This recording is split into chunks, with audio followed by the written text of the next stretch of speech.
السلام علیکم. صوت القرآن تجویدی قاعدہ کورس کلاس 6 میں حافظ نظر محمد آپ کی خدمت میں حاضر ہے.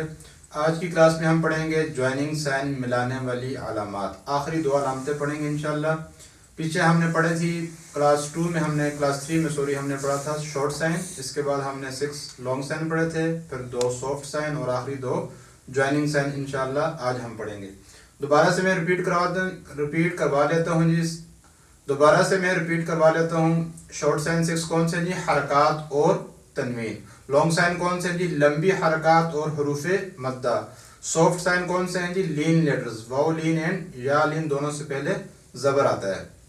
اسی طرح آخر میں جوائننگ سائن جزم اور شد.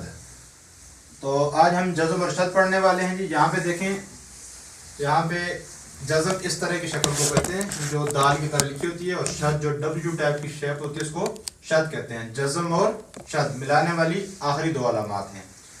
سب سے پہلے ہم جزم پڑھ لیتے ہیں, پھر اس کے بعد ہم شد پڑھیں گے. شد کے میں نے یہاں پہ 3 اصول لکھے ہیں شد کو پڑھنے کے. پہلا اصول ہے جی, شد والے حرف کو 2 دفعہ پڑھتے ہیں. جس کے اوپر شد آئے گا اس کو کتنی دفعہ پڑھیں گے جی؟ 2 دفعہ پڑھیں گے. نمبر 2 ہے جی, مضبوطی کے ساتھ ملاتے ہیں. جب بھی شد والے حروف کو پڑھیں گے آپ نے اس کو مضبوطی کے ساتھ ملانا ہے. اگر مضبوطی سے نہیں ملائیں گے تو پھر غلطی ہو جائے گی. میں آپ کو مثال دیتا ہوں. جس طرح واو اور یا ہے, اگر واو اور یا کو مضبوطی سے نہیں ملائیں گے تو وہ نرمی والی علامت بن جائے گی. جیسے حمزہ واو زبر او, او تو نرمی والی علامت تھی. اصل میں ہم نے واو کی آواز پڑھنی ہے. حمزہ واو زبر او, واو زبر وا, او وا. تو واو کی اصل آواز پڑھیں گے. اصل آواز تب ہی ہوگی جب ہم اس کو مضبوطی کے ساتھ ملائیں گے. آخری اصول ہے جی, ظاہر کر کے پڑھتے ہیں. یعنی جب بھی ہم شد کو پڑھیں گے تو کلیئر پڑھیں گے تاکہ پتہ چلے کہ ہم نے شد کو 2 دفعہ پڑھا ہے. تو سب سے پہلے ہم جزم پڑھ لیتے ہیں. جزم بالکل آسان ہے جی. جزم والے حرف کو پچھلے کے ساتھ ملا کر 1 ٹائم پڑھتے ہیں. جیسے یہ تا میں جزم آ رہی ہے, تا کو ہم پچھلے کے ساتھ ملائیں گے. حمزہ تا زبر ات, ا کو تا سے ملائے تو ات. اسی طرح اے آ رہا ہے, اے کو تا سے ملائے تو ات, او کو ملائے تو ات, ات ات ات. اسی طرح ا کو میم سے ملائے تو ام, ام, ام. میں نے پہلے بھی آپ کو کہا ہے کہ جب بھی آپ بچوں کو پڑھائیں پوری تختی پڑھانے کی بجائے ان کو سمجھائیں. اب میں کئی بچوں کو پڑھاتا ہوں, صرف میں یہ کہتا ہوں کہ حمزے کی آواز دیکھیں کیا بنتی ہے, آ. تو آ کو تا سے ملایا تو بچہ خود ہی بتا دیتے ہیں کہ ات. اے کو ملایا تو ات, او کو ملایا تو ات. تو کوشش کیا کریں کہ بچے سے کام لینا ہے, آپ نے خود کم پڑھانا ہے. سمجھانے کے لیے بچے سے کہیں آپ پڑھ کے سنائیں کیسے ملائیں گے. تو 2-3 لیٹر بھی اگر آپ بچے سے سمجھا دیتے ہیں تو زیادہ پڑھانے کی ضرورت نہیں رہتی. لیکن اگر آپ سمجھائیں گے نہیں تو پھر آپ جتنے قاعدہ اور بھی لکھیں وہ آپ پڑھا دیں تو انشاءاللہ جتنا مرضی آپ پڑھائیں گے اس کو فائدہ نہیں ہوگا. آپ کو فائدہ تب ہی ہوگا جب آپ سمجھا کر پڑھائیں گے. آگے چلتے ہیں جی. یہاں پہ بھی وہی ہجوں کا طریقہ ہے, سب کی آوازوں کا آپ نے الگ الگ ہی پڑھنا ہے. یہ لیٹر پڑھ لیتے ہیں, تھوڑا سا مشکل ہے, اس کے میں آپ کو ہجے بھی بتا دیتا ہوں. اب حمزہ کے اوپر جی کھڑی زبر آ رہا ہے لانگ سائن, پھر مد آ رہا ہے. یعنی کہ اس کا مطلب کیا ہے کہ حمزہ کو پہلے ہم نے زیادہ لمبا کرنا ہے. لمبا کرنا تھا, کھڑی زبر آیا تھا, مد آ گیا تو 5 سیکنڈ ایکسٹرا لانگ کرنا ہے, زیادہ لمبا کرنا ہے. لام میں اب آ گیا آگے جزم. تو لام کو کیا ہے جی, لام کہہ رہے کہ مجھے پچھلے کے ساتھ ملانا ہے. تو حمزہ کو پہلے ہم ایکسٹرا لانگ کریں گے, پھر لام کے ساتھ ملائیں گے. تو کیسے ہوگا؟ حمزہ لام مد کھڑی زبر, حمزہ لام مد کھڑی زبر. ہجے جب بھی آپ نے کروانے ہیں پہلے لیٹرز کے نیم لینے ہیں, بعد میں سائن کے. تو کیا بن جائے گا؟ آل. پھر سیکنڈ حمزہ کو پڑھیں گے, حمزہ سٹینڈنگ فتحہ, حمزہ سٹینڈنگ زبر آ, نون زبر نا. سو آل آ نا. تو بچوں کو اکٹھا نہیں پڑھانا, اگر اکٹھا پڑھیں گے بچے تو لازمی بھی غلطی کریں گے.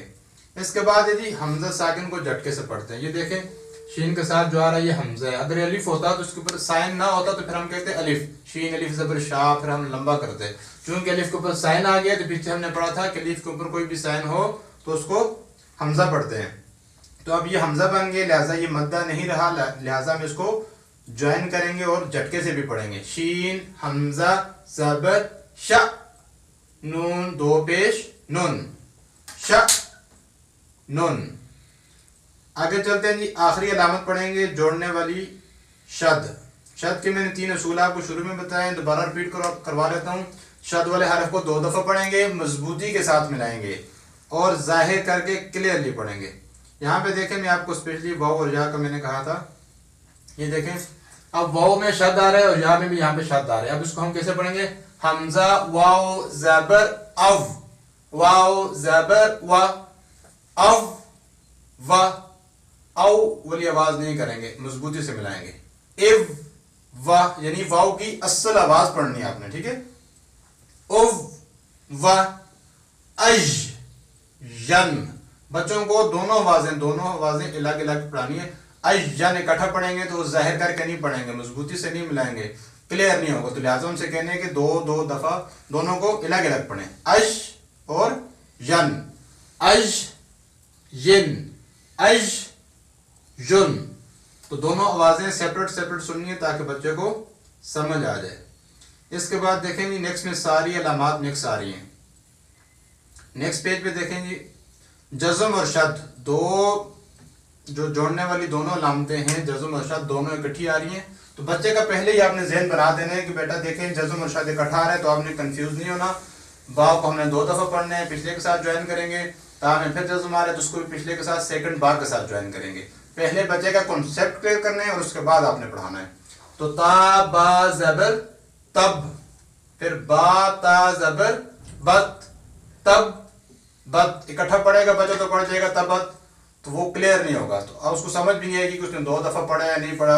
الگ الگ پڑھے گا تو اس کو اچھے سے سمجھ آ جائے گی. سو تب بت. نیکسٹ لائن میں جزم، اس میں جزم اور شد اکٹھے تھے، نیکسٹ لائن میں 2 شدیں اکٹھی آ رہی ہیں. تو آپ نے دونوں کو پہلے ہی بچے کو بتا دینے ہیں کہ 2 شدیں اکٹھی آ رہی ہیں، آپ نے کنفیوز نہیں ہونا ہے. زا کو بھی ڈبل پڑھنا ہے اور کاف کو بھی ڈبل پڑھنا ہے. زا کو پچھلے یا کے ساتھ ملا دینا ہے اور کاف کو سیکنڈ زا کے ساتھ ملا دینا ہے. تو یا زا زبر یز، مضبوطی کے ساتھ. پھر زا کاف زبر زک، یز زک. کاف کھڑا زبر کا، یز زک کا. آپ نے دیکھا ہے میں نے زیادہ رک کے پڑھا ہے. زیادہ رک کے اس لیے پڑھا ہے کہ جتنا مشکل لیٹر آئے گا آپ نے بچے سے کہنا ہے کہ اس میں اور زیادہ ٹائم لگائیں، لیکن غلطی سے بچنا ہے. صرف صحیح پڑھنا ہے، چاہے آپ 10 منٹ بعد ایک حرف پڑھیں لیکن وہ ٹھیک ہونا چاہیے، اس کا سائن ٹھیک ہونا چاہیے، اس کی ایٹریبیوٹس ٹھیک ہونے چاہیے. کلرز دیکھیں، ہمارے واحد ہمارا قید ہے جس میں سارے کلر لگے ہوئے ہیں، سافٹ کے بھی لگے ہوئے ہیں، بولڈ کے بھی لگے ہوئے ہیں. تو آپ نے اچھے سے ان کو کلرز بھی فالو کروانا ہے اور سائن بھی فالو کروانا ہے.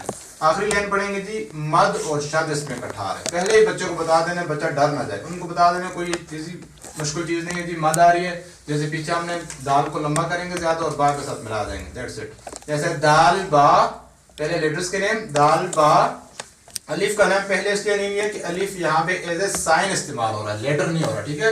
تو ہم پہلے کہیں گے دال با، پھر الف مد زبر. اب دال کو ہم نے الف مد آ رہا تھا لمبا کرنا تھا، مد کا سائن آ گیا تو 5 سیکنڈ لانگ کریں گے. اور با میں شد آ رہا ہے تو اس کو پچھلے کے ساتھ جوائن بھی کریں گے. تو کیا بن جائے گا داب. پھر با کو دوبارہ پڑھیں گے ب تن. اسی طرح حج ج کا. کم از کم 5 سیکنڈ وقفہ. آخری پڑھتے ہیں یہ والا واو صاد زبر وس. وس صاد کو موٹا بھی پڑھیں گے اور مضبوطی کے ساتھ ملائیں گے بھی واو سے. پھر صاد فا.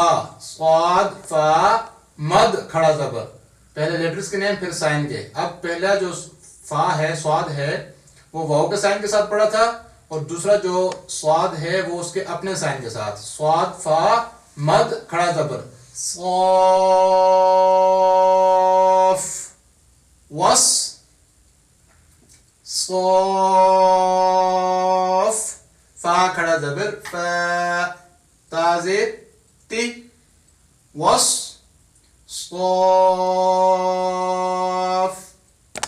اچھا آگے ہر پارٹ کے بعد جیسے آپ کو میں نے بتایا تھا ایکسرسائز آ رہی ہے کہ 5 پارٹ میں ہم نے کون سی علامات پڑھی، جوائننگ سائن پڑھے، جزم شد، پھر شد کے 3 اصول یہاں پہ بھی لکھے ہوئے ہیں. تو آپ نے یہ چیزیں ریپیٹ کروا دینی ہے ڈیلی بیس پہ. آپ نے جب بھی آپ نے بچوں کی کلاس کرنی ہے سب سے پہلے اگر آپ مثلاً آج ہم نے جوائننگ سائن پڑھے ہیں پھر بھی آپ نے ڈیلی بچے سے پوچھنا ہے کہ پہلے پارٹ میں ہم نے کیا پڑھا، تربی کے حروف پڑھے تھے، وہ کتنے تھے، سبز حروف کو کیسے پڑھتے ہیں، نرمی سے کون سے حروف ہیں، یہ ڈیلی آپ نے کوشچن آنسر کرنے ہیں. اس کے بعد شارٹ سائن پڑھے تھے، تو یہ نہیں کہ آپ جوائننگ سائن پڑھا رہے ہیں تو بس یہیں سے شروع ہو جائے، نہیں. پہلے بچے سے پوچھیں کہ ہم نے شارٹ سائن پڑھے تھے، ان کا نام بتائیں، ان کو ہم نے شارٹ پڑھنا تھا. پھر لانگ سائن کا نام ان سے پوچھیں، پھر ان کا سائن پوچھیں کہ الف مدد سے پہلے کون سی علامت ہوتی ہے، واو مدد سے پہلے، یا مدد سے پہلے، یہ اچھے سے پوچھیں. اس کے بعد آپ جو ہے نیکسٹ پہ آ جائیں، سافٹ سائن کے نام پوچھیں، پھر ایک دو حروف بچوں سے سن بھی لیں. پھر جو ہے جوائننگ سائن ان سے کہیں کہ آج ہم جو ہے جوائننگ سائن پڑھیں گے. یعنی جب تک بچوں کو ڈیلی بیس پہ آپ نے 5 منٹ پیچھے سے ساری چیزیں ریپیٹ کروانی ہے، دین جو ہے آپ نے نیو لیسن ان کو اسٹارٹ کروانا ہے، تاکہ ساری چیزیں پیچھے سے ریپیٹ ہو جائیں تو نیو لیسن ان کو سمجھنے میں آسانی ہو. آج کی کلاس میں اتنا ہی ہے. انشاءاللہ نیکسٹ جو کلاس ہوگی اس میں ہم انشاءاللہ تجوید کے بارے میں پراپر پڑھیں گے کہ آیا تجوید جو ہے وہ کیوں ضروری ہے، اور قرآن مجید کو کون سے ضروری قواعد ہیں جو ہر کسی مسلمان بچے کو یا بچی کو آنے چاہیے. تو اس کے بارے میں جو ضروری چیزیں تھیں وہی ہم نے اپنے قاعدے میں لکھی ہوئی ہیں. کوئی زیادہ لینتھی کورس ہم نے نہیں تیار کیا ہوا، جسٹ 5 پیجز ہیں اور 5 پارٹس ہیں. سیم یعنی جو 5 پارٹس ہم نے ابھی پڑھے ہیں انہی کو دوبارہ سے تجوید کے ساتھ لکھا ہوا ہے. تو زیادہ لینتھی کام نہیں. انشاءاللہ آپ تجوید کے جو رولز پڑھیں گے، جس طرح انشاءاللہ آپ کو سائن ہم نے اچھے سے آسانی سے سمجھائے ہیں، اس طرح انشاءاللہ ہم تجوید کے رول بھی آسانی کے ساتھ سمجھیں گے. تو آج کے لیے اتنا ہی. انشاءاللہ نیکسٹ کلاس میں دوبارہ ملتے ہیں. اللہ حافظ.